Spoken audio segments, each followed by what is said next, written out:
I'm going to help you understand how you feel is connected to your physical body and the aches and the pains and the symptoms that you are experiencing. How you feel, consciously or subconsciously, is affecting the chemistry, the physical structure of your body, and it is taking up space.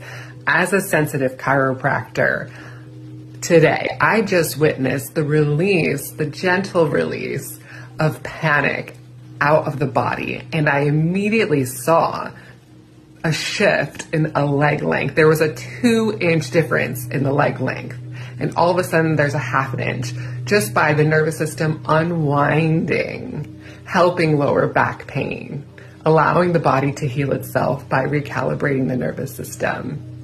As a sensitive chiropractor, go ahead and book a free assessment on my website, Dr. Rebecca. See you on the next